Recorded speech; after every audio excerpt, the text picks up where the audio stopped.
Hello, Trevor Cutmore here. Welcome to my YouTube channel. I hope you're enjoying this month. We've been talking about tenants as clients, and they are the ones that pay us the money, and so we can have the lifestyle and move forward with our life as we want to do. It's not to forget who our clients are. However, on the first week we did service accommodation, second we did single lets, then we did HMOs, and who does that leave? Well, who else are our clients?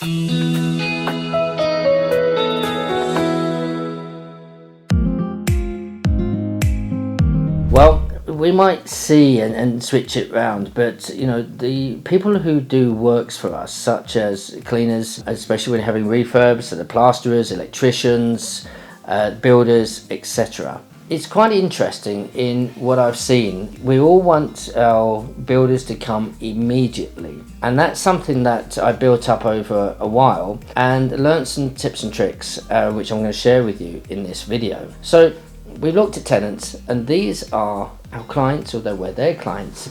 With the cleaners, we want to make sure the cleaners are doing a good job, so we must inspect and we must have good communication. The only way to inspect is when you employ them to come and do jobs. I always say, look, I will do an odd spot check at some time, because obviously this is a business and I need to make sure that you're doing the right job, and they get that. So that means I've opened the door for spot check. And at some time, occasionally I used to just go in whilst they were there and just see how they're doing. So I would say, what times will you be there? And I always get near the latter part. So especially if they've done the kitchen, I want to see how clean the kitchen is. Are they cleaning out the fridges, the cupboards, etc.? Or is there debris building up? Really important. With these people, now you've got your regular cleaners, and sometimes you need them to come and do something else. That's fine. Relationship. The cleaners, timekeeping is very, very important. It's important to me. So when I have meetings and it's at 3 o'clock, I'm there for 3 o'clock or even just before. And I will tell you, one of my sons, Clark, many years ago, he had a job in Morrison's, and he was late one morning. Not his fault, it was traffic, but he said not his fault. He didn't leave early enough, let's put it that way, because he didn't take into account that extra traffic might happen. So when he came back, he was a bit upset because he got a demerit or something against him, and you're not allowed to have more than, 3 in a week, 2 a week or something. And it was the first time he got one, and I said to him, but son, what time did you leave? And he said, I left at 20 to 9 to get there, and I was late. So I said, no, honestly son, what I used to do is I used to go in half an hour early, so you should be leaving at 8:10 to get there for 8:30, and then you're way ahead of time, and you just give an extra half an hour.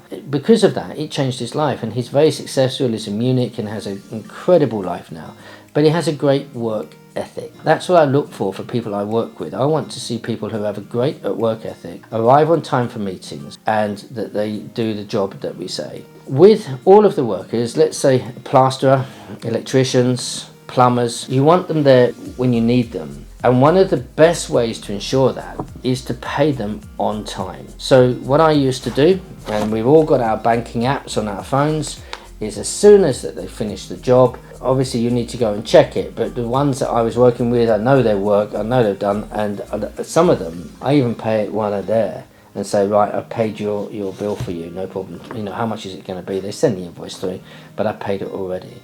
They love that. So imagine if there's someone who's going to take a week or a month to pay them, you pay them immediately, and you call them and say, look, I need you to come over tomorrow, could you get there? They're there. And that's a really important thing. It's about know, like and trust. So how do they get to know you, like you and trust you? Okay, well, they like you because you're paying their bills for them promptly. That's a great one. To know them, you need a bit more time. Now, what I've seen, and I was quite surprised, and this was completely by accident. Some of them, what I would do, and quite often I have a party here, whether it's in the garden or in the house or whatever, having a party, whether it's birthday or just a bit of a party. I invited them to the house. Now, they see, property investors as someone who's all high up and highly successful, etc. And so when they came, I saw a different style. They came in, very humbly, but it was wonderful, because all of a sudden we made a different connection, and it was really nice because I'd accepted them into my home, and they came into the, if you like, the friend zone. But it meant that, I've got lifelong friends, and I can tell you that when I was burgled, the guys came down straight away to the house, They fixed the house, they couldn't do enough, and they did it all for free. They didn't want me paying them at all. With your clients, who I see very much, my clients is also the people that I pay to work for me. Now I call them clients because I can't do what I do without them. I know that I'm their client, but I can't look after my tenants if these people aren't doing what I need them to do at the time that I need to do it. And sometimes, often, as you know, it's time sensitive. You need those jobs doing. Remember, for the tenants in the house, when something goes wrong, you need that doing immediately. And by having this relationship with your workers who do jobs for you, this is imperative to have an easy time and to make things smooth. The know, like and trust is definitely the oil in the engine that keeps all the cogs working. Guys, please make a comment and ask me questions, and if you've got a subject that you'd like me to major on next month, please put them down. And I hope you have a wonderful time in your property search and journey. Tell me what you're up to, because obviously the economy is getting a little bit tighter. The interest rates are going up. Tell me what you're doing. Are you investing? Are you not? If you are, what are you looking at? I will tell you, I'm actually developing property, and we are making offers on land at the minute to buy, some of them unconditional, some of them conditional. That means the condition will be we'll buy it for whatever it's going to be, 1.5 million.